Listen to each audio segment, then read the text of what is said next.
සිදු කළ වූ ගෞරවනීය ආරාධනය පිළිගෙන බෞද්ධ ආරෝපවාහිනී පටිගත කිරීම මැදිරි පරිසරයේ වෙත වැඩම අවදාළ මාලිකාවත්ත සුධර්මාරාම වාසී ත්‍රිපිටක ධර්මවේදී ගෞරව ශාස්ත්‍රවේදී පූජනීය අවසරයි හසලක සීල විමල ගෞරවනීය ස්වාමින් වහන්සේ අපි හැමදෙනාම දොහොත් තුනක් මැද සාදු නදින් ධම්සභා මණ්ඩපයේ වෙත පිළිගනිමු.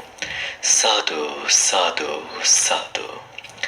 සදහවතුනි අද මේ උතුම් දේශනා වෙනුවෙන් පින්පත් දායකත්වයේ දරන්නේ ධර්ම දානයේ කැමැති ධර්ම ශ්‍රවණයේ කැමැති කල්යාණ මිත්‍රයන් පිරිසක් විසින් සමන්ත චක්කවාලේසු අත්‍රා ගච්ඡන්තු දේවතා සද්ධම්මං මුනි රාජස්ස සුනන්තු සග්ග මොක්ඛදං ධම්මස්සවන කාලෝ අයං බදන්තා ධම්මස්සවන කාලෝ අයං බදන්තා ධම්මස්සවන කාලෝ අයං බදන්තා නමෝ තස්ස භගවතෝ අරහතෝ සම්මා සම්බුද්දස්ස නමෝ තස්ස භගවතෝ අරහතෝ සම්මා සම්බුද්දස්ස නමෝ තස්ස භගවතෝ අරහතෝ සම්මා සම්බුද්දස්ස සීලේ පතිට්ඨාය නරෝ සපඤ්ඤෝ චිත්තං පඤ්ඤංච භාවයං ආතාපි නිපකෝ බික්ඛු සෝ ඉමං විජටේ ජඨාති. සුපින්වත්නි, මේ වෙලාවේ මේ පින්වත් හැමදෙනාම මේ මැදිරි පරිසරයට රැස් වෙලා එකතු වෙලා බලාපොරොත්තු වන්නේ ධර්ම ශ්‍රවණය කරන්නට, බණ අහන්නටයි. ධර්මයට කැමැති, ධර්මයේ පිළිබඳ උනන්දුවක් තියෙන සත්පුරුෂ කල්යාණ මිත්‍ර පිරිසක් විසින් ඊටම ඕනෑකමින් ධර්ම දානී පිණිස මේ දේශනාවට දායකත්වයේ දරනවා. ඉතින් මේ පින්නතුන්ට විශාල ධර්ම දානමය පින්කමක් මේ මොහොතේ සිද්ධ කරගන්න ලැබෙනවා. හේතුව තමයි බුදුරජාණන් වහන්සේගේ බුද්ධ වචනය බොහොම දීර්ඝ කාලයකට සැරයක් තමයි අපිට අහන්න ලැබෙන්නේ. ඒ කාලෙකින් ඇහෙන ධර්මය සම්පූර්ණයෙන්ම හිත නිවා ගන්න උගන්වන එකක්. ඒක වෙන මොකක්වත් ඉලක්ක නැහැ. හිත නිවා ගැනීම විතරයි තියෙන්නේ. බුදු කෙනෙක් පහළ වෙන්නේ දුක දුකින් අත මිදීමත් ගැන කියන්න විතරයි. මේ අනිකුත් තියෙන සියලු දේවල් ප්‍රාථමික සාධක. බුද්ධ පූජා, බෝධි පූජා, ඒ සියල්ලම පහළ තියෙන සාධක. ඒකෙන් අදහස් කරන්නේ නැහැ එහෙනම් හෙට ඉඳලා බුද්ධ පූජා ටික ලංකාවේ අපි නතර කරන්න ඕන, බෝධි පූජා ටික නතර කරන්න ඕන කියලා එකක් නෙමෙයි කියන්නේ. බුදුහාමුදුරන්ගේ ඉලක්කය තමයි දුක දුකින් අත මිදීමත් කියලා දෙන එක. ඊට වඩා කිසිම ඉලක්කයක් බුදුරජාණන් වහන්සේට තිබුණේ නැහැ. උන්වහන්සේට අවශ්‍යම නම් මේ සමහර වෙලාවට සමහර ප්‍රශ්න ගැන අහුවාම උත්තර දීලා තියෙනවා. ලෝකය ගැන, පෘථුවිය ගැන, විශ්වය ගැන, ඊට පස්සේ මේ චක්‍රාවාට ගැන, තවත් අවශ්‍ය නම් පරමාණු ගැනත් බුදුහාමුදුරුවෝ කරපු සමහර විග්‍රහයන් තියෙනවා. හැබැයි ඒ සියල්ලටම වඩා බුදුහාමුදුරුවන්ට උවමනා වෙන්නේ හිත නිවා ගන්න වැඩපිළිවෙලක් කියලා දෙන්න. එතකොට මේ ධර්මයේ ප්‍රායෝගික ප්‍රතිඵලය මේ ජීවිතය තුළ තමයි පින්වත්නි අත්දකින්න තියෙන්නේ. මෙහෙදි තමයි මේ ජීවිතේ ධර්මය අල්ල ගන්න තියෙන්නේ, අවබෝධ කර ගන්න තියෙන්නේ, බුදුන් වහන්සේගේ සම්පූර්ණ නිවීම හදා ගන්න තියෙන්නේ මෙහෙදි.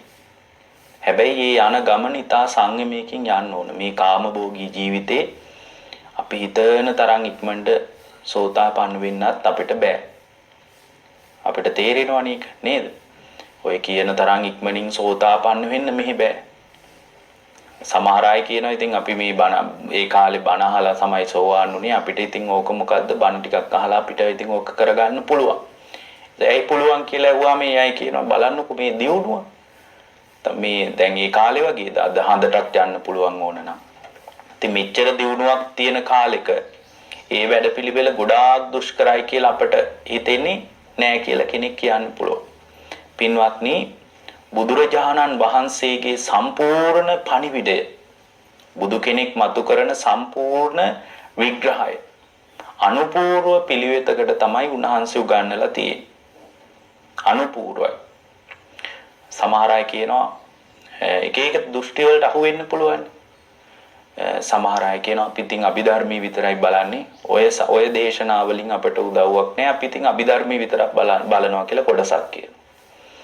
තවත් කොටසක් කියනවා අපි නම් ආමුදුරනේ ඉතින් මේ කොයි වෙලාවෙත් පන්සල් එහෙම නම් අපිට යන්න බෑ.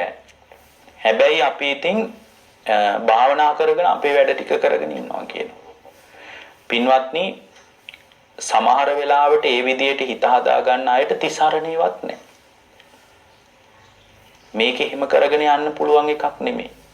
සමහර අය ඉන්නවා තිසරණේවත් නැහැ. බුදුරජාණන් වහන්සේ දේශනා කරනවා දැන් සමහර අයට හුඟා ත්‍රිපිටකේ පාඩම් සූත්‍රයෙම ඇහුවොත් පිරිත් ටික එළි වෙනකන් අටපාඩමින් කියන්න තරම් පාඩම්. පින්වත්නි ඔය පොත් පාඩම් කරගත්තාට නිවීමක් හම්බ වෙන්නේ නැහැ. ඒවට උදව්වක් හම්බ වෙන්නේ. නිවෙන්න උදව්වක් හම්බ වෙයි. මොකද පොතේ නෙමෙයිනේ නිවීම තියෙන්නේ. නිවීම පොත්වල තියෙනවා නම් අඩුම මහාචාර්යවත් වෙනකොට සෝවාන්වත් වෙන්න ඕනේ. බෞද්ධ විෂය ගැන උගාක් පළල් දැනුමක් තියෙනවනේ මහාචාර්යවරයෙකුට. එතකොට ඒ අයට නිවීමක් ඇති වෙන්නේ නැති එකෙන් අපිට තේරෙනවා එක දෙයක්. මොකද්ද? මේක මේ පොත කියවගෙන විතරක් කරන්න බෑ කියන එක. පොත කියවගෙන ඒ පොත කියවගත් එකෙන් හිත කියව ගන්න බැරි වුණොත්. පොත කියවගෙන ඒ කියවගත්ත පොත තුලින්ම තමන්ගේ හිත කියව ගන්න බැරි වුණොත් එහෙම හොඳට මතක තියාගෙන මැරිලා යන්න වෙන්නේ. මොකද මේක හරිම දුර්ලභ අවස්ථාවක්. දැන් මේ විසිතුරු බව ගැන විතරක් හිත ඉන්න එපා. දැන් ඉර බැහැගෙන යනකොට ලස්සනයි නේද? ඉර බැහැගෙන යනකොට පරිසරය ලස්සනයි.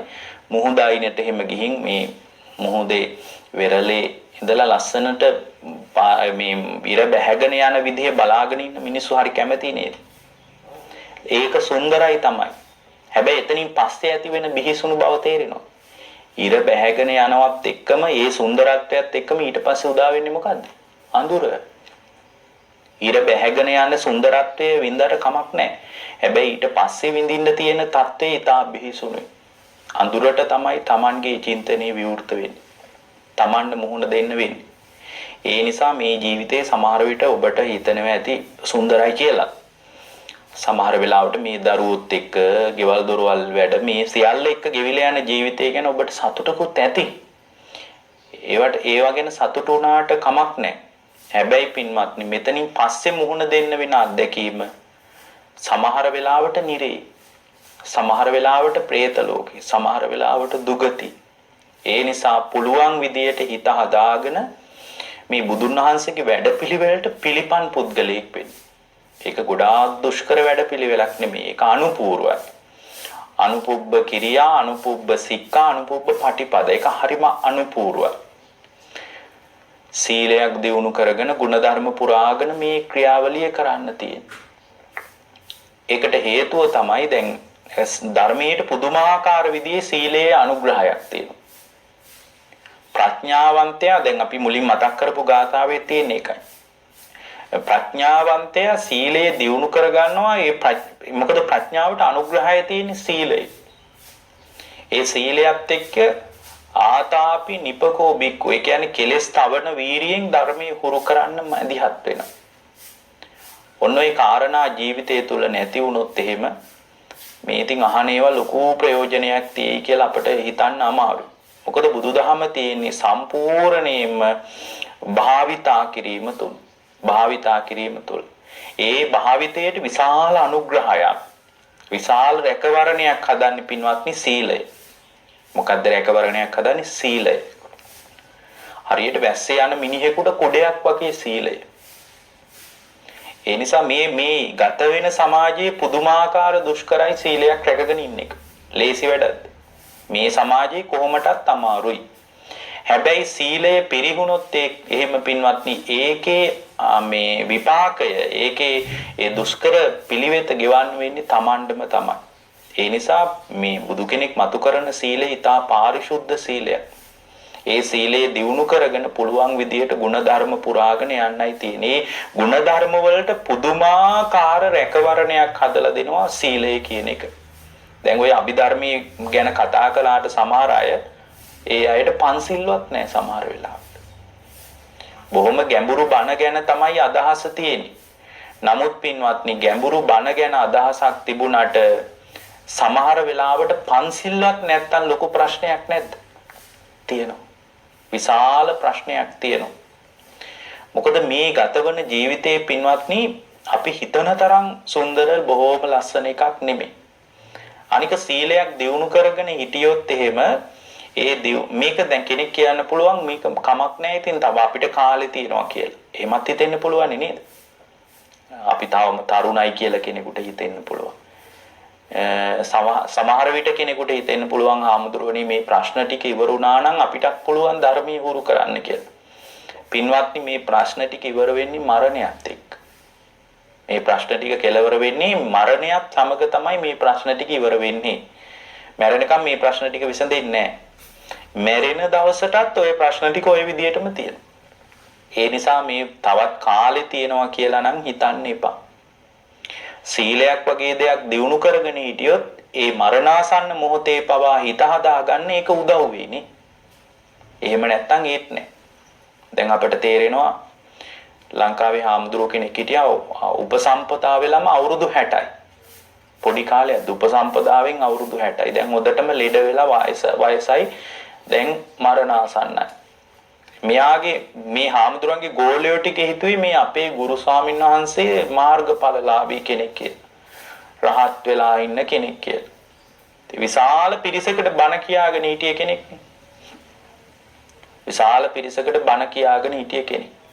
දැන් බුදුරජාණන් වහන්සේ දේශනා කරනවා උන්වහන්සේ මතක් කරනවා මේ ධර්මයේ සහ අධර්මයේ හොයාගන්න විදිය සමහර විට විශාල පිරිසක් පිරිවරාගෙන ඉන්න කෙනෙක් කියයි කියනවා පිළිගන්නත් එපා ප්‍රතික්ෂේප කරන්නත් එපා කියන හේතුව තමයි අධර්මයේ එන්න පුළුවන් ධර්මයේ වගේ අධර්මයේ මතුවෙනවා ධර්මයේ වෙසේ ඒ නිසා සිහිය පිහිටුවාගෙන යන කෙනෙක් තමයි ධර්මය අල්ලන්නේ අද හරිම අමාරුයිනේ අපිට ඒක හොඳට තේරෙනවා ඉතින් මේ හාමුදුරුවෝ අවුරුදු දැන් 60ක් නේ උපසම්පදා වෙලාම අවුරුදු 60ක් ඉතින් හාමුදුරුවෝ බොහොම නිශ්ශබ්දව වැඩ ඉන්නකොට විශාල පිරිසක් එකතු වුණානේ අපේ ගුරු ස්වාමීන් වහන්සේ අපවත් වෙන්න යන්නේ කියලා.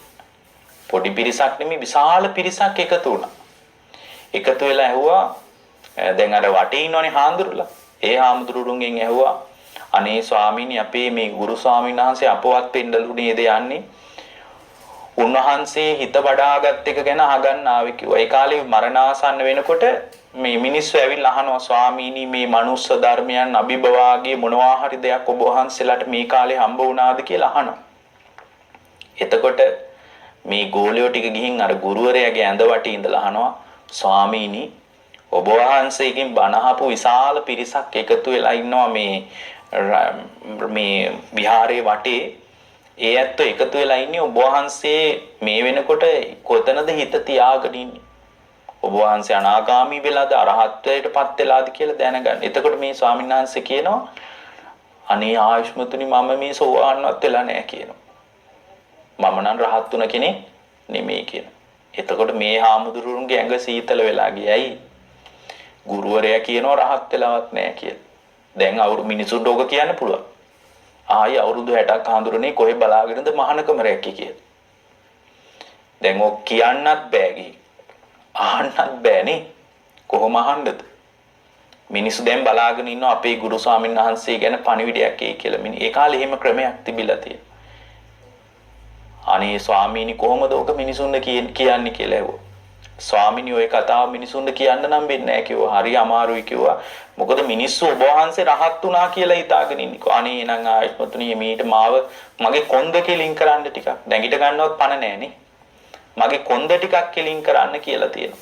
ඊට පස්සේ හිමීට කොන්ද කෙලින් කරලා ඒ ඇඳේම වාඩි කළා කියනවා. ඇඳේම වාඩි කළා. ඇඳේම වාඩි කරලා ඉවර වුණාට පස්සේ එනම් මට ටිකක් වෙලා දෙන්න කියලා එහෙම S2 පියාගත්තා කියනවා. S2 පියාගෙන පොඩි වෙලාවකින් රහත් උනේ කියනවා. ඊට පස්සේ අර මේ ගෝල ස්වාමීන් වහන්සේලාට කියනවලු දැන් ගිහින් කියන්න මම රහත් වෙලා කියලා. දැන් මේක බැලුව බැලමට අපට තේරෙනවා පොඩි වෙලාවයි රහත් වෙන්න යන්නේ කියලානේ. එතකොට අර ගෝල ස්වාමීන් වහන්සේලා අහනවලු අනේ ස්වාමීනි මේ ඔබ වහන්සේ මෙච්චර කල් හිටියා රහත්ුණේවත් නැහැ. කොහොමද මේ එකපාරම අරහත්ත්වය මේ සාක්ෂාත් කරගත්තේ කියලා අහනවලු. එතකොට කියනවලු අනේ ආයුෂ්මතුනි මම අවුරුදු 60ක් හිටියා තමයි. මං අවුරුදු 60ක් ඇතුළත ගත කරපු කාලය තුල මේ 60 ඇතුළත මේ අවුරුදු 60 ඇතුළත මගේ සීලය අල්ප මාත්‍රයකින්වත් කැළැල්ලුන්නේ නැහැ කියනවලු. මං එහෙම සීලයක් රැක්කේ කියනවා. මං ඒ සීලයම අදිෂ්ඨාන කරලා තමයි අරහත්ත්වේ සාක්ෂාත් කරේ කියනවා. දැන් අපි මරණාසන්න වෙනකොට දැන් අපි කියනවා දැන් මරණාසන්න වෙලාවේ පුළුවන් තරම් සීලයක්වත් අදිෂ්ඨාන කරගෙන ඉන්න කියනවා. දැන් කොයි වෙලේද දන්නේ නැහැ නේද? මේ යන ක්‍රමයට නම් ලොකු බලාපොරොත්තු කොහොමවත් තියාගන්න බෑ. අම්මලා ඉද්දී දරුවෝ මැරිලා යනවා ඉස්සරහට. ඕක තවත් වැඩි ඉස්සරහට. හිතා ගන්න බැරුව මිනිසුන්ට මේ මරණයෙන් පහර වදින්න. ඉතින් එදා බුදුරජාණන් වහන්සේගේ කාලෙත් ඒ ආසන්න සිදුවීම් වලත් අපට බාද්දකිනකොට තේරෙනවා මරණාසන්න මොහොතේ සීලයක්වත් අදිෂ්ඨාන කරගෙන හිටියොත් සුගතියකටවත් යන්න පුළුවන්. දැන් ඕක කරගන්න පුළුවන් නේද මැරෙන්න කිට්ටුනා. ඕක කරගන්න බෑ. සමහර වෙලාවට පන්සිල්වත් නැති මිනිහෙකුට හාමුදුරුවෝ කෙනෙක් ඇවිල්ලා සිල් දෙන එක නිසාමයි යා නිරේට යන්නේ. දැන් බලන්න හාමුදුරුවෝ කෙනෙක් ඇවිල්ලා මේ පිළිත් කියලා එහෙම ආශිර්වාද කරන එක හොඳයි. සමහර විට එයාට ඒකම තමයි ආවරණ ධර්මයක් විදියට හේම නිරේට යන්නේ. හේතුව තමයි ඔන්න සත්තු මරාගෙන හිටිය මිනිහෙක් හිටිය කියන්නේ. ඒ ජීවිතේම සත්තු මරපු එක කරලා තියෙන්නේ. පාණාති පාතා කියනකොට මරපු සත්තු ගැන නෙමෙයි දොළුවට එන්නේ. පින්වත්නි මරණාසන්න වෙලාවේ නම් හිත හදා ගන්න බෑ. කාමයේ වරදවා හැසිරිච්ච මිනිහෙකුට කාමයේ සුමිච්ඡාචාරා කියනකොට මතක් වෙන්නේ කලින් අනාචාරයේ ගිය සිද්ධි ටික. සාර සීලයක් මතු කරන එකම තමයි සමහර වෙලාවට එයා දුගතියට අරගෙන යන්නේ. ඒ නිසා පින්වත්නි මේක පුදුමාකාර සුගති භූමියක් මනුස්ස ලෝකේ කියන්නේ. මේක ගැන ඕනෑවට වඩා මාන්නයට නම් පත් වෙන්න එපා. මේක වටිනා අවස්ථාවක්. මේ ප්‍රඥාව කියන රැහැණින් පින්වත්නි හොඳට සමබරව සිහිය පිහිටවාගෙන ගියොත් තමයි නිවනට යන්න පුළුවන් වෙන්නේ. ඔබ දැකලා තියනවද අර සර්කස් කාර්යෝන්ගේ ඒගොල්ලෝ උඩ නිකන් වයර් එකක් වගේ එකක අතේ නිකන් පොල්ලක් වගේ එකක් තියාගෙන හරි හොඳට ශරීරය සමතුලිත කරගෙන යනවා හෙට මෙහෙට. අන්න ඒ වගේ මේ ප්‍රඥාව කියන රැහැණින් ඊටා සිහියෙන් සීලයක් දියුණු කරගෙන ගියොත් නිවනට යන්න පුළුවන්. නිවීමක් හදා ගන්න පුළුවන්. දැන් සමහර ලාවට නිවීම ගැන කියනකොටත් සමහර අය හිතන්නේ දැන් අපිට නිවන ගැන අදහසක් තියෙන්නේ කොහොමද? ඔය දැන් නිවන් සැප ලැබේවා කියලා කෙනෙක් අවුරුද්දේ පළවෙනි දවසේ හම්බ වුණාම කිව්වොත් හිතට හරි නෑ නේද? ඇයි අපේ ඔළුවේ වැඩ කරනවා නිවන කියන්නේ මරණින් එහා පැත්තේ හම්බ වෙන එකක් කියලා. දැන් නිවන් සැප ලැබේවා කියලා ගෙදරක තිබ්බොත් එහෙම ඒක සුබ ලක්ෂණයක් විදිහට මිනිස්සු දකින්නේ නෑ. නිවන් සැප ලැබේවා කියලා බෝඩ් එක තියෙනවා නම් ඊළඟට බලන්නේ මොකද්ද? ඊළඟට බලන්නේ කවුද දන්නේ මැරිලා ඉන්නේ මේ පැත්තේ කියලානේ. ඒ කියන්නේ නිවනේ ස්වභාවය ගැනවත් නිවන කියන தත්ත්වය ගැනවත් අද මිනිස්සු දන්නේ නැහැ. ඒ වුණාට අභිධර්මයේ තමයි කතා කරන්නේ. මං කියන්නේ ඊටාම හොඳයි අර ගැඹුරු බුද්ධ දේශනා කෙරෙහි අවධානය යොමු කරන එක. තිසරණේ හදාගෙන සීලයක් දියුණු කරගෙන හොඳට සිහිය පිහිටුවාගෙන ඒ පැත්තට යන එක තමයි වඩා හොඳ කාරණේ. ඒ නිසා පින්වත්නි දැන් මේ තමන් රකින්න සීලයම තමයි නිවනට උදව් වෙන්නේ. පුදුමාකාර රැකවරණයක්. ඒක මේ වගේ දැන් ඔබ දන්නවද බුදුරජාණන් වහන්සේගේ කාලේ හිටිය ඉසිදාසී කියලා රහතන් වහන්සේ නම. හරීම ලස්සනයි. හොඳට මේ ධර්මයේ හුරු කරගෙන අරහත්ත්වයටපත් වුණා. ගිහි ජීවිතේ හරිම දුෂ්කර ඒ කියන්නේ දුක් විඳගෙන පීඩා විඳගෙන තමයි ඉසිදාසී කියන රහත් උත්තමාවී අරහත්ත්වයට සාක්ෂාත් කරගත්තේ. බොහොම අමාරුයි. ඒ සිද්ධිය මෙහෙමයි. මුල් කාලේ මේගොල්ලෝ බොහොම ධනවත් අය උදේනි රජුරුවන්ගේ රාජ්‍යයේ සිටුවරයෙක් වෙලා තමයි මෙයාගේ තාත්තා ඉපදුනේ. සිටුවරු කියන්නේ ඒ කාලේ නිකන් කෝටිපති ව්‍යාපාරිකයෝ වගේ මිනිස්සු. ඉසිදාසියට උනේ මෙයා උපන්නට පස්සේ සාමාන්‍යයෙන් විවාහ වෙන වයසට එනකොට විවාහ කරලා දෙන්න තීරණය කළා. විවාහ කරලා දුන්නේ බොහොම ධනවත් පවුලකට. ඉතින් මෙයා හරි ගුණවත් කෙනෙක්. මේ ඉසිදාසි කියන කෙනා හරිම ගුණවත්. විවාහ කරලා දුන්නා. හොඳට ගුණධර්ම පුරාගෙන ඉන්න කෙනෙක්. මහත්තයාට හරිම ගෞරවයෙන් සලකනවා. දැන් කාන්තාවකගේ විවාහය කියන්නේ ඉතා සුවිශේෂ අවස්ථාවක් නේද? ඒ කියන්නේ විවාහයෙන් පස්සේ Taman ගත කරන ජීවිතය ගැන පුංචි කාලේ ඉඳලා දරුවෙක්ගේ ඔළුවේ වැඩ කරනවා. මං හිතන්නේ ඒ නිසාම තමයි පොඩි කාලේ බෝනික්කු පවා අරගෙන නලවන්නේ. අම්මලා බබාලා නලවද්දි ඒ කියන්නේ අම්මා කෙනෙක් වෙනවා කියන එක පුංචි දරුවෙක්ගේ ඔළුවේ පවා අදහසක් තියෙනවා. අද ඉන්න තරුණ අයට එහෙම අදහස් අඩු වෙන්නත් පුළුවන්. දැන් මේ විදියට ඉඳලා දැන් විවාහයටපත් වුණා. නැන්දම්මට එහෙම හරි ගරු කරගෙන ඉන්නවා මේ හරි ගුණවත් කෙනෙක්. විවාහය හරියන්නේ. ටික දවසයි ගියේ. අම්මට ඇවිල්ලා කිව්වා අපෝ මේ ගෑනු කෙනත් එක්ක මට ඉන්න බෑ කිව්වා. මෙයාව ඉක්මනට මේ ගෙදරින් පිටත් කරන්න කිව්වා. හරි ලස්සන කාන්තාවක්. මේ කාන්තාව එක්ක නම් මට ඉන්න බෑ කිව්වා. ඉක්මනින් යවන්න කිව්වා. මම යනවා ගෙදරින් කිව්වා. ඊට පස්සේ ඉතින් මොනවා කරන්නද මේ ගෙදරින් පිටත් කරා. දැන් ඊට පස්සේ ගෙදර ආයේ බැලුවා ඉසිදාසියගේ ගෙදර ආයේ බැලුවා දැන් ගෑනු කෙනෙක් නම් කාන්තාවක් නම් විවාහයක් තියෙන්න ඕන. රැකවරණයක් නැහැ කාන්තාවට නේ. හොඳම දේ තමයි තවත් කෙනෙකුට විවාහ කරලා දෙන එක කියලා. ඉතින් ගෑනු කෙනෙක් විවාහ කරලා දෙන්න විශාල ධනයකුත් තියෙන්න ඕන ඒ කාලේ. දෙවෙනි විවාහයත් කරලා දුන්නා. දෙවෙනි විවාහය කරලා දීලා ටික දවසයි ගියා අපෝ මේ ගෑනු කෙනත් එක්ක මට ඉන්න බෑ කිව්වා. හේතුවකුත් නැහනේ. සමහර අය අපිට ඇවිල්ලා කියනවා නේද හාමුදුරනේ මම පුළුවන් තරම් හොඳට ඉන්න බලනවා. ඒත් අපේ මිනිස්සෙක් ඉන්න බෑ හාමුදුරනේ කියලා කියනවා නේද? මිනිසුන්ට මේ සංසාර පැවැත්ම ගැන පේන්නේ නැහනේ. මිනිසුන්ට පේන්නේ උපතේ සිට මරණය දක්වා මුහුණ දෙන අත්දැකීම් ටික විතරයි නේද? එතකොට දැන් බටහිර ලෝකේ කොහොමත් කතා කරන්නේ උපත සහ මරණය දක්වා යන સિદ્ધාන්ත ටික අල්ලගෙනනේ.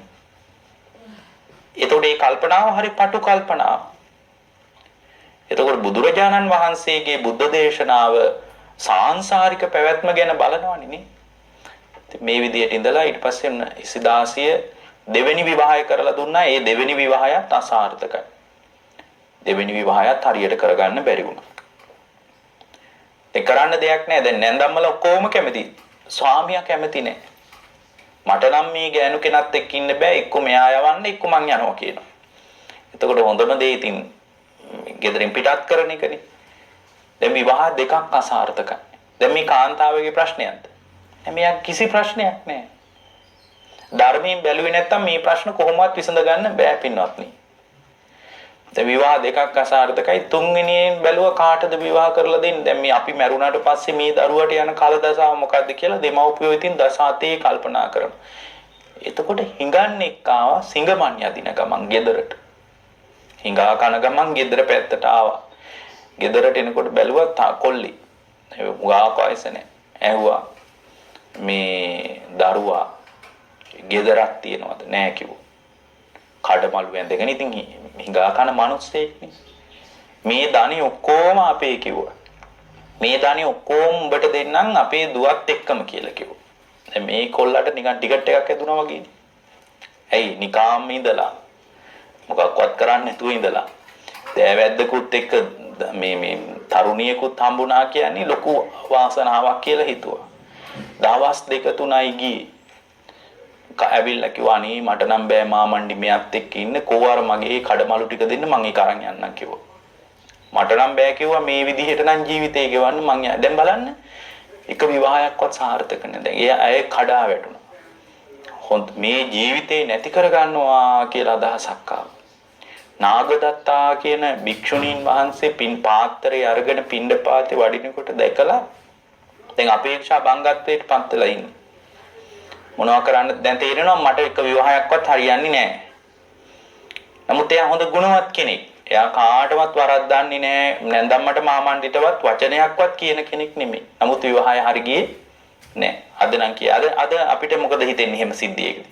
අපි කියයි දැන් එක විවාහයක් නම් ප්‍රශ්නේ නැහැ. වට දෙවෙනි විවාහයක් බැලුණා තුන්වෙනි ඔයාගේ තමයි ප්‍රශ්නේ තියෙන්නේ. ඔයගේ කල්කිරියාවේ ප්‍රශ්නයක් ඇති. ඒක තමයි ඔයිට ඒක කසාදයක්වත් හරියන්නේ නැති කියලා නේද බැලු බැලමට පේන්නේ. දැන් ඊට පස්සේ අර භික්ෂුණීන් වහන්සේ මේ ගෙන්නලා දානි දීලා කිව්වා මටත් මේ ජීවිතේ පා වෙලා තියෙන්නේ මටත් මහාන වෙන්න පුළුවන් නම් මාව මහාන කරගන්න කිව්වා. එකම දුව නිසා ගෙදරින් කැමැත්තකුත් නැහැ. ගෙදරින් කැමති නැහැ මේ මහාන වෙන්න යනවට. ඇඬුවා කකුල් දෙක අල්ලගෙන තාත්තගේ වැඳ වැටිලා ඇඬුවා අනේ මට නම් මේ ජීවිතේ හරියන්නේ නැහැ මට මහාන වෙන්න දෙන්න. අඬා බැටෙනකොට තාත්තට හිතුණා කමක් නැහැ ඉතින් මේ මහාන වෙන්න අවස්ථාවක් දෙන්න ඕන මේ අඬන විදියට කියලා ඔන්න මහාන වුණා. මහාන වෙලා වීරිය කරලා රහත් වුණා. රහත් වෙලා බැලුවා මට මේ මොකද්ද විපාක දුන්නේ කියලා බලනකොට පේනවා මීට ලොකු කාලයක් නෙමෙයි. ආත්ම 7කට කලින් ජීවිත 7කට කලින් හොඳ හයිය තියෙන හොඳ කඩවසන් තරුණයෙක් කියලා. සල්ලිත් තියනවා කියලා. හරිම සල්ලාලකම් කරා කියලා. හරියට කාන්තාව ඇසුරු කරා කියලා. අදත් ඉන්නවනේ එහෙම නේද? සල්ලිත් තියනවා නම් කාන්තාවොත් පිටිපස්සෙන් එනවා නම් එයා දේවතාවක් හිතනවද? හිතන්නේ අන්න ධර්මයෙන් තමයි රැකවරණේ හදන්නේ නේ. ධර්මී නැත්තම් එයාට කිසි රැකවරණයක් නැහැ. ධර්මයේ තුල හික්මෙන්න දක්ෂ කෙනා එයා මනසින් දැකලා පුළුවන් විදියට ಗುಣධර්ම රකින්න බලනවා. අද ಗುಣධර්ම වලට නම් පින්වත්නි සීලයක් නැත්තම් අනුග්‍රහයක් නැහැ. වයෝ වෘද්ධ කෙනෙකුටවත් සීලයක් නැත්තම් අනුග්‍රහයක් නැහැ. පස්සේ ඔන්න හරියට ඒව ගැන හිතන්නේ නැහැ මොකොත්. පුළුවන් තරම් කාන්තාව ඇසුරු කරා. කාන්තාව ඇසුරු කරලා මල මරුණා නිරේ උපන්නේ. නිරේ ඉපදිලා පින්වත්නි ඔන්න බලන්න විපාක නිරේන් ආය උඩට එන්නේ තිරිසන් ලෝකෙට. මේ සංසාරයේ පින්වත්නි පුදුම තරම් භයානකයි. ඒකයි බුදුරජාණන් වහන්සේ කියන්නේ අත නිබ්බින්දති දුක්ඛේ ඒස මග්ගෝ විසුද්ධිය. මේක ගැන කලකිරෙන එකම තමයි විසුද්ධියට මඟ. කලකිරෙන්න කියන්නේ හෙට ගිහින් සිවුරු පොරව ගන්න කියලා එහෙම නෙමෙයි. මේ පවතින தත්ත්වය ගැන උදම්මනන්න එපා පින්වත්නි. මේක වර්ණනා කරන්න ප්‍රශංසා කරන්න මොකුත් තියනවද මේකේ? මොකක්වත් නැහැ. මේ ජීවිතය අනිත්‍ය වෙලා යනවා ළඟදී. රූපේ අනිත්‍ය වෙලා යනවා. කේශ කලාපේ අනිත්‍ය වෙලා යනවා. ඒ අනිත්‍ය වෙලා යන ස්වභාවය පිළිබඳ පින්වත්නි කලකිරෙන්න. Tamange වසඟේ පවත්වන්න බැරි තත්ත්වයක් මේ තියෙන්නේ. ඔන්න ඊට පස්සේ ආවා නිරේට වැටෙනවා ඊට පස්සේ තිරිසන් ලෝකෙට. තිරිසන් ලෝකේ උපන්නට පස්සේ වඳුරු යෝනියේ තමයි උපන්නේ. පොඩි වඳුරු පැටියෙක් වෙලා ඉපදුනාට පස්සේ වැඩි වියටපත් උනේ. කියන්නේ වැඩි හිටි වඳුරෙක් ඇවිල්ලා අර පුංචි වඳුරාගේ අර පුරුෂ නිමිත්ත හූරලා දැම්මා කියනවා. ඒවා අපිට හිතා ගන්න බෑ සමහර වෙලාවට. මේ සංසාර පුරුදුත් එක්ක එන સિદ્ધාන්ත ගැන අපිට ඒක ගුණා කල්පනා කරාම තමයි තේරෙන්නේ. ඊට පස්සේ ඔන්න Tamanගේ ශරීරය සැරව ගලාගෙන විඳවල ඔන්න ආයෙත් මැරුණා. මේ තිරිසන් ලෝකේ පවා විඳවීම සුළුපටු විඳවීමක් නෙමෙයි. ඊට පස්සේ ඔන්න ගව යෝනිය උපදිනවා. එළුවන් අතර උපදිනවා. මෙන්න මේ විදිහට වෙලා කාන්තාව අතර උපදිනවා. පිරිමියෙක් වෙලා ඉපදිලා කාන්තාවක් දැන් කම්ම. ඒ කියන්නේ මේකෙන් අදහස් කරන්නේ කාන්තාවක් වීම පහළ තත්ත්වයක් කියලා. හැබැයි කාන්තාවක් වීමේ දුකක් තියෙනවා. කාන්තාවක් වීමේ දුකක් තියෙනවා පින්වත්. ඇයි පිරිමි විඳවන්නේ නැති කාන්තාව විතරක් විඳවන දුක් තියෙනවා. ඒවා පිරිමි විඳවන්නේ නැහැ. නෝනලා විතරයි විඳවන්නේ. මොනවද එහෙම දුක්? දරුවෙක් ප්‍රසූත කරන වේදනාව පිරිමින්ට තියෙනවද? නැහැ. දරුවෙක් මාස 10ක් කුස තුල දරාගෙන ඉන්න වේදනාව පිරිමින්ට නැහැ. ඒකෙන් අදහස් කරන්නේ කාන්තාවන්ට ධර්මය අවබෝධ කරගන්න බෑ කියලා. පින්වත්නි ඔන්න ඊට පස්සේ කාන්තාවක් වෙලා ඉපදුනා. ඒත් විවාහය හරි ගියේ නැහැ. විපාකේ තමයි සකස් උනේ කාමේ වර්ධවා හැසිරීම. අපිට සමහර වෙලාවට ඒවා විඳිනකොට හිතෙනවද මේ වගේ විපාක මට පහර ගහයි කියලා? හිතෙන්නේ නැහැ. කවදාවත් එහෙම හිතෙන්නේ නැහැ. ඒ ಗುಣධර්ම තුල ජීවමාන වෙලා ශ්‍රද්ධාව වගේ ಗುಣධර්ම දියුණු කරගෙන විශේෂයෙන්ම සීලයක් වගේ දෙයකින් රැකවරණය හදාගන්න බැරි වුණොත් පින්වත්නි යහපතක් නෑ. සමහර අය කියනවා අපිට සීලේ වැඩක් නෑ අපිට භාවනාව විතරක් තිබ්බම ඇති කියලා. බුදුරජාණන් වහන්සේ දේශනා කරනවා සීලේන පරිභාවිතෝ සමාධි මහත්ඵලානි මහානිසංසෝ කියලා. සීලෙන් දියුණු කරන සමාධිය තමයි මහත්ඵල මහානිසංස වෙන්නේ. සමාධියෙන් දියුණු කරන හිත තමයි ආශ්‍රව ක්ෂය කරන්නේ. මොන ආශ්‍රවද? කාමාශ්‍රව, භවආශ්‍රව, අවිජ්ජාශ්‍රව ආදී ආශ්‍රව. බලන්න සීලෙන් දියුණු කරන සමාධිය මහත්ඵලයි, සමාධියෙන් දියුණු කරන හිත මහත්ඵලයි. අන්න එවැනි හිතක් තුළ ආශ්‍රව ක්ෂය වෙනවා. මොන ආශ්‍රවද? කාමාශ්‍රව, භවආශ්‍රව, අවිජ්ජාශ්‍රව ආදී ආශ්‍රව. ඕක තමයි බුදුරජාණන් වහන්සේගේ අනුපූර්ව ප්‍රතිපදා. අනුපූර්ව ප්‍රතිපදා. අනික තමයි සීලයක් දියුණු කරන එකේ වාසිය. සීලයක් දියුණු කරාම මරණාසන්න මොහොතේ සිහි මුලා වෙන්නේ. ඒ සීලයක් දියුණු කරන කෙනාගේ මරණාසන්න මොහොත සිහි මුලා නොවි මිය යන්න ඒක බලපානවා.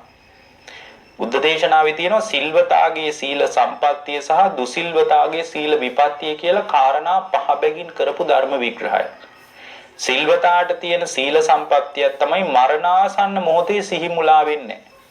සිහි මුලා නොවි මිය ගියොත් එහෙම කොහෙටද යන්නේ? සුගතියකට යනවා. සීලයක් දිනු නොකිරීම නිසා පින්වත්නි දුසිල්වතාට තියෙන සීල විපත්තිය තමයි මරණාසන්න මොහොතේ සිහි මරණාසන්න මොහොතේ දුසිල්වතා සිහි මුලා වෙනවා. සිහි මුලා වෙලා මිය ගියොත් ඒකාන්ත වශයෙන්ම දුගතියේ. පාංශකූලකින් මේක ගොඩ දාන්න බෑ.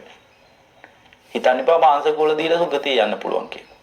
පාංශකූල ඉතා වැදගත් ආචාර ධර්ම පද්ධතියක්. ඒක වෙනම කතාවක්. පාංශකූල ඉතා හොඳ ආචාර ධර්ම පද්ධතිය. රටෙන් රටට ආචාර ධර්ම තියෙනවනේ. කන්න ආචාර ධර්ම තියෙනවා. අඳින්න ආචාර ධර්ම තියෙනවා. දැන් මේ ආචාර ධර්ම වල තියෙනවා විවිධත්වයක් නේ. අඳින්න ඕන ආචාර ධර්ම තියෙනවා. දැන් මේ බණට එනකොට අඳින ක්‍රමයක් තියෙනවා. නේ? ඒ කියන්නේ මම කියන්නේ ඇඳුම බලපාන්නේ නැහැ. ඒ කියන්නේ ආචාර ධර්ම තියෙනවා. එතකොට ඒ අඳින එක ඉතා ප්‍රාථමික සාධකයක්. ඒ ඇඳුවටවත් නැතුව පටාචාරා විහාරයට එනකොට බුදුහාරු යටවත් ගේට්ටුව වැහුවේ නෑනේ. අඳින එක ඉතා වැදගත් සාධකයක්. නිවනට සම්බන්ධ නැහැ ආචාර ධර්මනේ. ඊට පස්සේ කන්න ආචාර ධර්ම තියෙනවා. යුරෝපෙත් වෙනම තියෙනවා. ටේබල් මැනර්ස් කියලා වෙනම තියෙනවා. අපි කනවා වගේ නෙමෙයිනේ යුරෝපේ කන්නේ නේ. චීනෙට යනකොට වෙනම විදිහකට නේ කන්නේ. ඒ හැම දෙයකටම ආචාර ධර්ම පද්ධතියක් තියෙනවා. පාංශකූලික ආචාර ධර්ම තියෙනවා. ආගමින් ආගමට ආචාර ධර්ම පද්ධති වෙනස් වෙනවා. නමුත් පින්වත්නි ආචාර ධර්මයකින් සුගතියකට යන්න විශාල රැකවරණයක් හම්බ වෙන්නේ නැහැ. උදාහරණයක් විදිහට පාංශකූලකින් සුගතියට යන්න අමාරුයි. මොකද පාංශකූල දෙනකන් ඉන්නවද මැරිච්ච මිනිස්සු සුගතියට හරි දුගතියට හරි යන්නේ. උපාදානයට අනුව භවය හැදෙනවා. උපාදානයට අනුව භවය හැදෙනකොට පින්වත්නි දැන් උපාදානයට අනුව නම් භවය සකස් වෙන්නේ පාංශකූල දෙනකන් බලාගෙන ඉන්නවද? නෑ. ඒ නිසා පින්වත්නි පුළුවන් තරම් සීලයක් දිනු කරලා සීලයට පිරෙහෙන්න දෙන්න එපා. විවාහ ජීවිතේ වුණත් විශාල ප්‍රශ්න අද ඇති වෙලා තියෙන්නේ විශාල ප්‍රශ්න වලට මුහුණ දෙන්නේ සීලේ paludu වෙලා. නිකැලල් සීලයක් නැහැ. හිතා පිරිසුදු සීලයක් නැහැ. ඊට පස්සේ හැම වෙලාවකම සීලේ සිදුරු සහිතයි. ඒ නිසා ඒ සීලයත් එක්ක දැන් මේ දේශනාවේ තියෙනවා ආතාපි නිපකෝ බික්කෝ කෙලස් තවන වීරිය තියෙනවා. ආතාපි කියලා කිව්වේ හැම වෙලාවකම මේ වීරියට පිරෙහෙන්න දෙන්න එපා. කෙලස් තවන වීරිය තමයි ධර්මයට වඩාත් කිට්ටු කරන්නේ. කෙලස් තවන වීරියක් තමයි ඔබ සුගතියකට අරගෙන යන්නේ.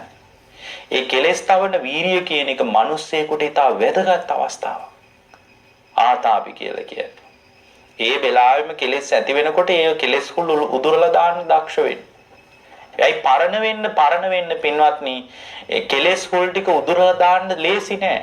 ඒක හරියට මේ වගේ. දැන් ඔබ බත් වෙනකොට බත් මුට්ටියේ යටින් රොස් වෙනව නේද? බත් වෙන අය දන්නවනේ.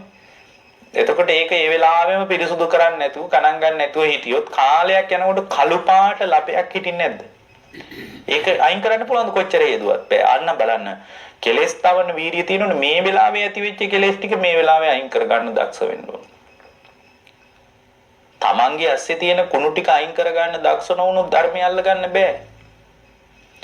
අද ඉන්න මිනිස්සු තමන්ගේ ළඟ තියෙන කුණු අයින් කරන්න කැමති නැහැ. බෑ නෙමෙයි ඒගොල්ලෝ කැමති නෑ අයින් කරන්න. තමන්ගේ ළඟ තියෙන රොඩු ටික අයින් කරගන්න කැමති නැත්නම් ධර්මයේ කොහොමද අල්ලගන්නේ? ඒක හරියට මේ වගේ. දැන් අර මේ කිසා ගෞතමී ඉතා ජනප්‍රිය කතාවක් තියෙනවනේ. වටේටම ඇවිදලා මේ බුදුහාමුදුරුවෝ ළඟට යන්නේ අනේ ස්වාමීනි මේ පොඩි එකා කිරි බොන්නේ ඔබ වහන්සේට පුළුවන් ද බෙහෙත් කරන්න. එතකොට උන්වහන්සේ කෝ පුළුවන් කියලා. එහෙමනම් ඔබ වහන්සේ මට බෙහෙත් කරන්න පුළුවන් කියන එකම මට ලොකු වාසනාවක් සතුටක්.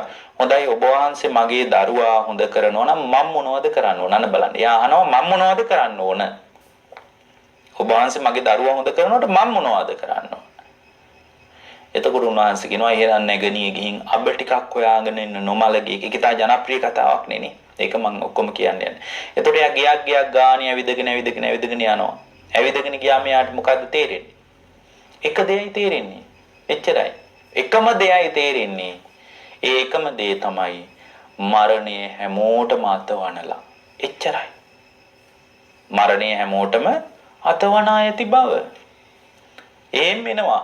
ගෙදරට බුදුරජාණන් වහන්සේ ළඟට ගිහින් කියනවා අනේ ස්වාමීනි මට දැන් තේරෙනවා මේ ප්‍රශ්නේ.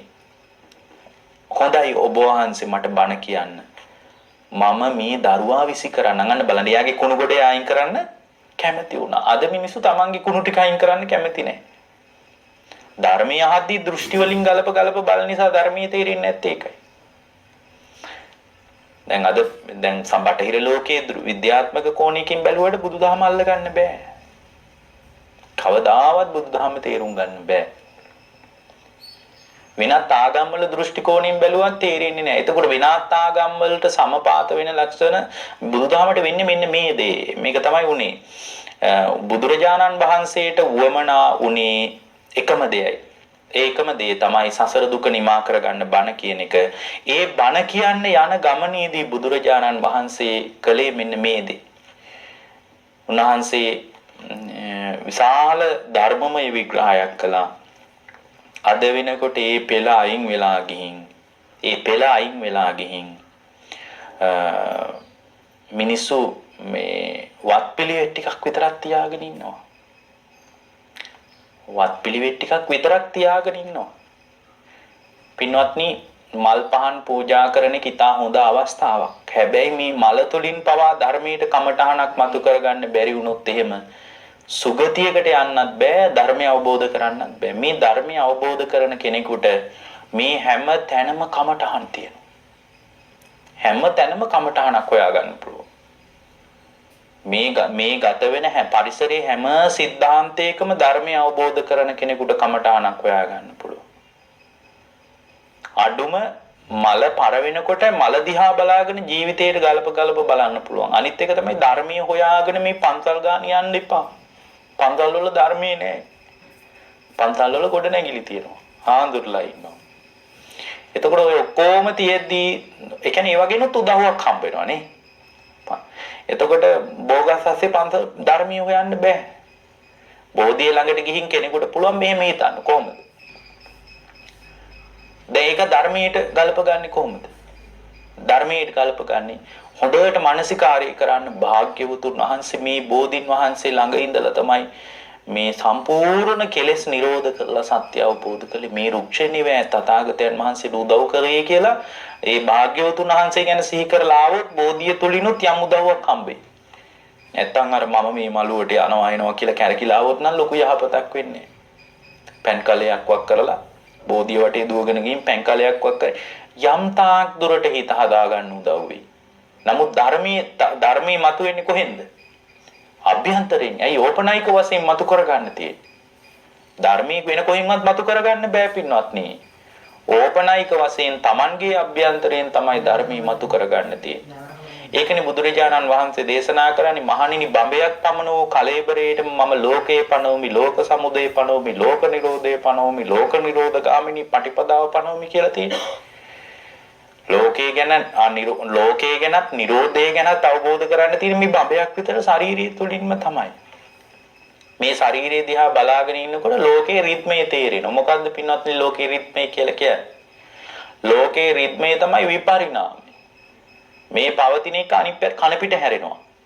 විපරිණාමය. ලස්සන වචනයක්. හැම වෙලාවකම වෙනස් වෙනවා. ඒ කියන්නේ මේ හැම වෙලාවකම වෙනස් වෙනවා.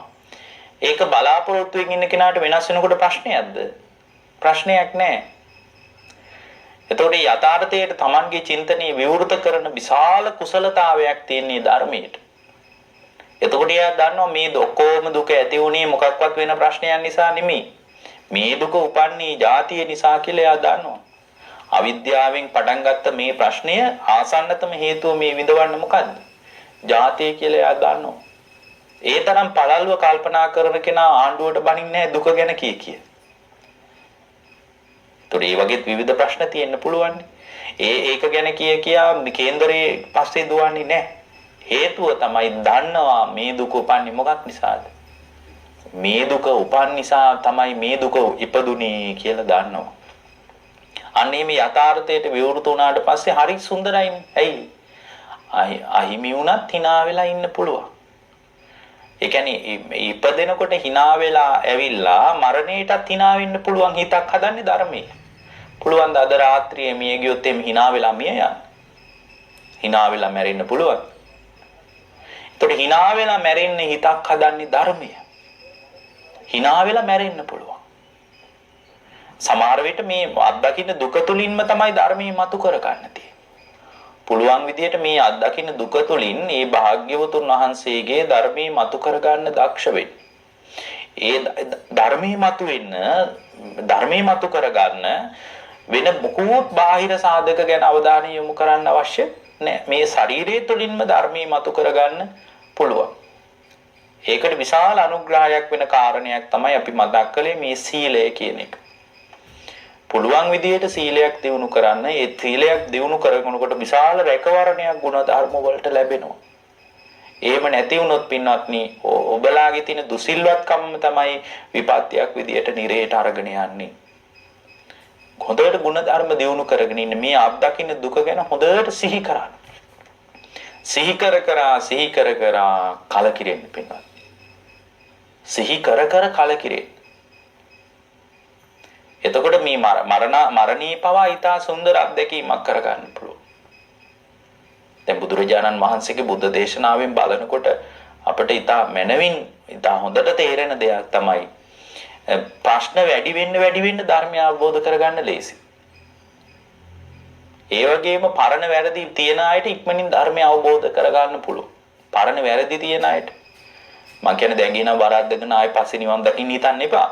ඇයි පරණ වැරදි තියෙන අය ආදීනවක් දන්නවා. ආස්වාදයක් දන්නවා.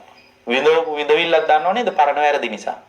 එතකොට එයාට ඉක්මනින් ධර්මයට එන්න පුළුවන්. ඒකනේ බුදුරජාණන් වහන්සේ පරණ වැරදි තියෙන අය වැඩියෙන් හොයාගෙන ගියේ. අනිත් එක තමයි එහෙම බලන කෙනා හැම වෙලාවකම හේතුඵලවාදී න්‍යායෙන් ලෝකේ දිහා බලන්න ඕන. ඵලයට ප්‍රතිචාර දක්වන්න යන්නේ පා ධර්මයේ ඉන්න කෙනා ඵලයට ප්‍රතිචාර දක්වන්නේ නැහැ. මේ ඇහෙන වචන නිකම් ඵලයක්. මේ මොහොන දෙන අත්දැකීම් ටික ඵලේ නම් හේතුවට ප්‍රතිචාර දක්වන්න. හේතු වෙනස් කරනකොට ඵලේ નિરાයාසයෙන් වෙනස් කරනවා. දැන් අඟුලිමාලගේ සිද්ධියේදී මම මේ කියන වගේ වෙනස් කාරණා ටිකක් තියෙනවා. අඟුලිමාලගේ සිදුවීමේදී අඟුලිමාලගේ ඵලයට ප්‍රතිචාර දක්වන්න තමයි රජුරෝ මැදිහත් වෙන්නේ. මම මේ කියන්නේ හොඳට හිතන්න. ඒකනේ අඟුලිමාලගේ ඵලය ඉතා ප්‍රචණ්ඩයි. ඒකට ප්‍රතිචාරයක් විදියට රජුරෝ දෙන්නෙක් යවනවා අඟුලිමාල වෙනුවෙන් 4 දෙනෙක් යවනවා 8 දෙනෙක් යවනවා අන්තිමටම රජුරෝ 500කුත් යවනවානේ 500ක් යවලා අඟුලිමාලගේ ඵලයට ප්‍රතිචාර දක්වන්න උත්සාහ කළා සාර්ථක වුණාද නැහැ බුදුහාරු තනියෙන් ගිහින් අඟුලිමාලගේ චින්තනය වෙනස් කළා අඟුලිමාලගේ හේතු වෙනස් කළා. හේතු වෙනස් කරනකොට අඟුලිමාල ඊටාම හොඳ මුනිවරයෙක් බවට පත් වුණා.